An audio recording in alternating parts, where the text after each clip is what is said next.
Hello guys, ज्ञान summit के इस यूट्यूब प्लेटफॉर्म पर आप सभी का स्वागत है। वीडियो शुरू करने से पहले आप लोगों से एक ही रिक्वेस्ट है कि प्लीज़ ज़्यादा से ज़्यादा लोगों तक इस वीडियो को शेयर कीजिए ताकि ज़रूरतमंद जो हमारे लोग होते हैं उन तक ये वीडियो पहुंचे और उनकी थोड़ी बहुत मदद हो सके। चलिए अब हम लोग सीधा सीधा टॉपिक से जुड़ने का प्रयास करेंगे। देखिए यहाँ पे आज का जो आप लोगों का टॉपिक है वो है आपका लोकसभा इलेक्शन 2024। हम लोग इसके बारे में आज चर्चा करने वाले हैं विस्तृत रूप से। तो सबसे पहले हम लोगों को लोकसभा जानने से पहले आप लोगों को यह जानना जरूरी हो जाता है कि जो हमारी लोकसभा होती है वो कहाँ से सृजित होती है।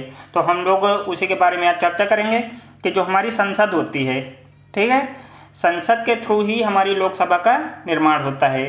तो सबसे पहले हम लोग संसद को पढ़ेंगे कि संसद शब्द का प्रयोग प्रतिनिधियों की सभा के सदस्यों के लिए किया जाता है। ये हमारा पहला पॉइंट क्या कह रहा है कि संसद शब्द का प्रयोग प्रतिनिधियों की सभा के सदस्यों के लिए किया जाता है। दूसरा पॉइंट क्या कह रहा है कि संसद भारत गणराज्य का सर्वोच्च विधायी निकाय होता है। विधायी शब्द का मतलब क्या होता है कि यानी जो हमारी संसद है, ठीक है, उसके बारे में हमारे कॉन्स्टिट्यूशन में बताया गया है, यानी उसका स्थान दिया गया है। तीसरा पॉइंट क्या है कि संसद शब्द का उल्लेख हमारे संविधान में अनुच्छेद 79 के अंतर्गत देखने को मिलता है। आप लोगों से एग्जाम में पूछा जाता है कि जो हमारी संसद होती है वो किस आर्टिकल के अंतर्गत आती है, तो आप लोग क्या आंसर टिक करेंगे? 79। ठीक है, आप लोगों को यहाँ तक समझ में आ गया होगा। चलिए बढ़ते हैं हम लोग नेक्स्ट स्लाइड की तरफ। यहाँ पे देखिए दिया गया है संसद हम लोग ऑलरेडी पढ़ चुके हैं कि हमारा 79 में संविधान में जो आर्टिकल दिया गया है उसी में संसद शब्द का उल्लेख मिलता है, ठीक है, या देखने को मिलता है। इसके बाद संसद में ही हम लोग 3 पार्ट देखते हैं। एक हो जाती है हमारी लोकसभा, जिसके बारे में आज हम लोग पढ़ने वाले हैं या चर्चा करने वाले हैं। दूसरा क्या है हमारी राज्यसभा। इसके बाद तीसरा क्या है राष्ट्रपति। यानी इन तीनों को जब हम लोग मिला देते हैं तभी हमारी संसद का निर्माण हो जाता है, ठीक है। लोकसभा का आर्टिकल हमारा या अनुच्छेद क्या होता है, वो हो जाता है आपका 81। ये सभी पॉइंट एग्जाम की दृष्टि से बहुत इंपॉर्टेंट है, इसलिए आप लोग इनको ध्यान से देखते रहिए। इसके बाद राज्यसभा हमारी किस आर्टिकल के अंतर्गत आती है, तो आंसर क्या हो जाएगा 80 यानी 80। इसके बाद राष्ट्रपति का आर्टिकल क्या हो जाता है, यानी हमारे राष्ट्रपति के बारे में किस आर्टिकल के अंतर्गत जानकारी मिलती है, तो वो हो जाता है आपका 52। ठीक है, इतना समझ गए। इसके बाद देखिए लोकसभा को अन्य किस नाम से जाना जाता है, तो वो हो जाता है आपका हाउस ऑफ द पीपल के नाम से जाना जाता है, ठीक है। लोकसभा को ही हम लोग अन्य किस नाम से जानते हैं, यानी हम लोग इसको निचला सदन के नाम से जानते हैं, ठीक है। राज्यसभा को हम लोग किस अन्य नाम से जानते हैं, तो वो हो जाएगा आपका काउंसिल ऑफ स्टेट्स, ठीक है, यानी राज्यों के प्रतिनिधियों के रूप में, ठीक है। इसके बाद राज्यसभा को ही हम लोग उच्च सदन के रूप में जानते हैं। यहाँ तक आप लोग को अच्छे से क्लियर हो गया है। चलिए अब हम लोग बढ़ते हैं नेक्स्ट स्लाइड की तरफ। देखिए लोकसभा चर्चा में क्यों है, ठीक है। जैसा कि आप सभी जानते हैं कि वर्तमान समय में 2024 के लोकसभा चुनाव की प्रक्रिया चल रही है, जिस कारण से ये चर्चा का विषय बनी हुई है, ठीक है ना। सब लोग देख रहे हैं कि ये चुनावी माहौल चल रहा है, तो इसीलिए लोकसभा हमारी इसके अंतर्गत काफ़ी इंपॉर्टेंट बन जाती है। अब देखते हैं कि लोकसभा होती क्या है, ठीक है। आप लोगों से कई बार बड़े बुजुर्ग हमारे या कोई शैक्षिक टीचर आप लोगों से पूछ लेता है कि लोकसभा हमारी क्या होती है, तो कई लोगों को असमंजस की स्थिति हो जाती है कि वो आंसर क्या दे, ठीक है। तो आइए हम लोग देखते हैं कि लोकसभा वयस्क मताधिकार के आधार पर प्रत्यक्ष चुनाव द्वारा चुने गए लोगों के प्रतिनिधियों से बनी होती है, ठीक है, समझ में आ गया। इसके बाद बढ़ते हैं हम लोग अगले पॉइंट की तरफ। यहाँ पे देखिए दिया गया है संविधान में व्यवस्था है कि सदन की अधिकतम सदस्य संख्या 550 होगी, ठीक है।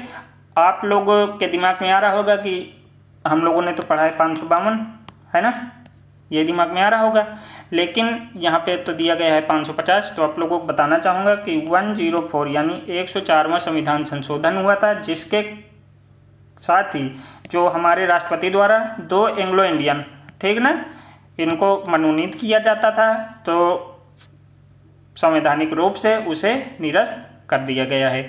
तो अब सदस्य संख्या हमारी क्या बचती है 550, ठीक है ना, कंफ्यूज मत होइएगा। तो इसमें से 530 सदस्य जो हैं राज्यों का प्रतिनिधित्व करेंगे और 20 सदस्य जो हैं संघ शासित प्रदेश यानी यूनियन टेरिटरी जो होते हैं तो उनका प्रतिनिधित्व करेंगे।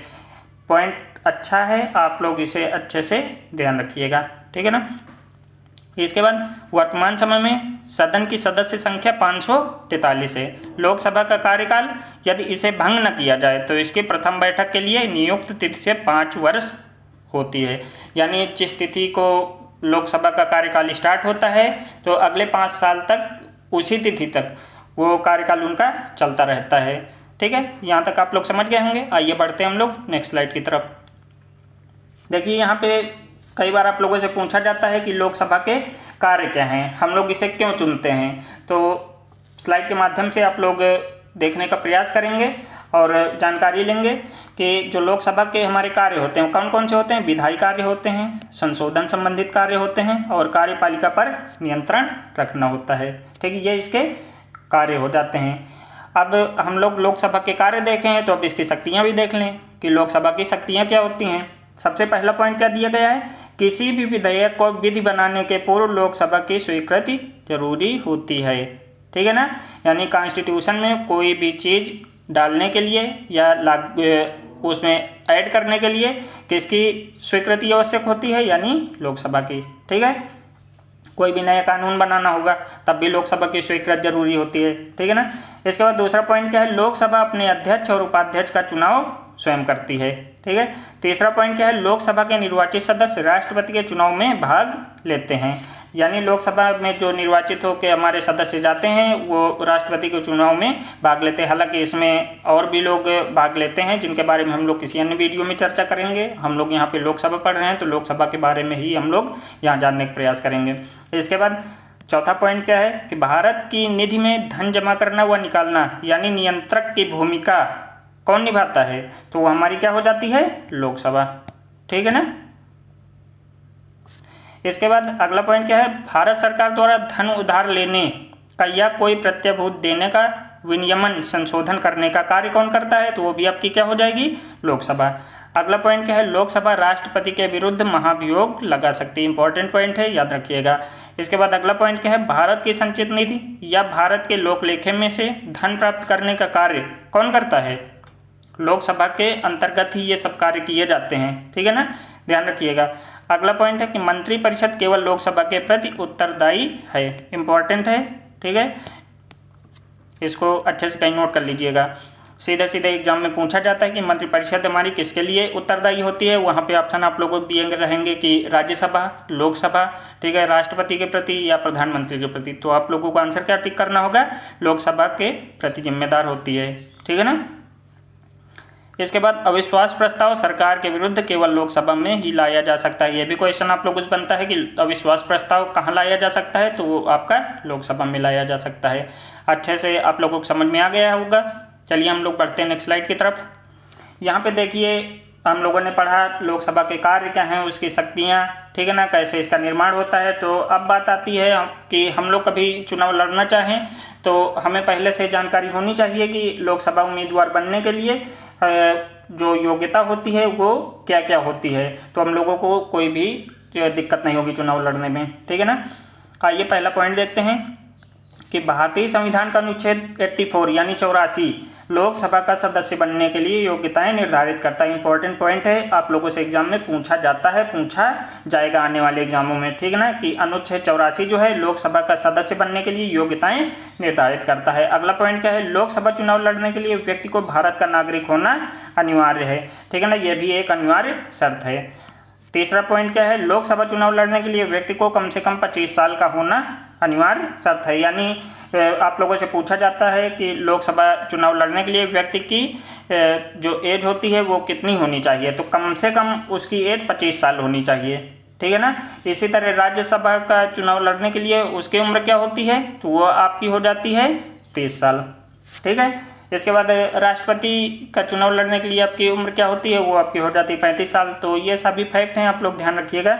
इसके बाद अगला पॉइंट है, भारत के कानून के अनुसार वो व्यक्ति जिसे किसी भी केस में 2 साल की सजा हुई हो तो वो लोकसभा का चुनाव नहीं लड़ सकता। यानी अगर हम में से किसी को भी किसी केस के जरिए आपको 2 साल जेल में रखा गया है तो आप लोग लोकसभा का चुनाव नहीं लड़ सकते हैं। अगला पॉइंट क्या है, भारत के लोक प्रतिनिधित्व अधिनियम 1951 की धारा 4D, इसे आप लोग दिमाग में रखिएगा, के अनुसार वह व्यक्ति जिसका नाम मतदाता सूची में नहीं है वह चुनाव नहीं लड़ सकता है। ठीक है ना, यानी ये अधिनियम है, इसके अंतर्गत यह प्रावधान किया गया है कि अगर आपका मतदाता सूची में नाम नहीं है तो आप लोग लोकसभा का चुनाव नहीं लड़ सकते हैं। ठीक है, अच्छे समझ में आ गया होगा। अब चलिए हम लोग बढ़ते हैं नेक्स्ट स्लाइड की तरफ। अब हम लोग जिसके बारे में चर्चा करना चाहते थे तो वो आप लोगों को देखने को यहाँ मिल रहा होगा। आप लोग चाहें तो स्क्रीनशॉट ले लीजिए, काफ़ी इंपॉर्टेंट है आप लोगों के एग्जाम की दृष्टि से भी। सबसे पहले हम लोग जानते हैं कि जो लोकसभा चुनाव 2024 हो रहे हैं, ठीक है ना, तो वो कितने चरणों में होंगे, तो आप लोगों को पता होना चाहिए कि 7 चरणों में इनका चुनाव होना तय किया गया है। जब मैं वीडियो डाल रहा हूँ तो आपके पहला चरण और दूसरा हो चुका है। ठीक है, आप लोगों से एग्जाम पूछा जाए कि जो लोकसभा चुनाव है किस तारीख से स्टार्ट हुए हैं, तो आप लोग आंसर क्या टिक करेंगे, 19 अप्रैल 2024 से। ठीक है, ये आपका पहला चरण था। अगर सीटों के बारे में बात करते हैं तो 102 सीटों पर इसका चुनाव हुआ है पहले चरण का। दूसरा क्या है, दूसरा चरण जो है आपका 26 अप्रैल 2024 को हुआ है। इसमें कितनी सीटों पर चुनाव हुआ है, 89 सीटों पर, यानी 89 सीटों पर। ठीक है, तीसरा चरण 7 मई 2024 यानी 94 सीटों पर हुआ है। ठीक है, मतलब हुआ नहीं है, होने वाला है आपका तीसरा चरण, आज ही है शायद इसका चुनाव।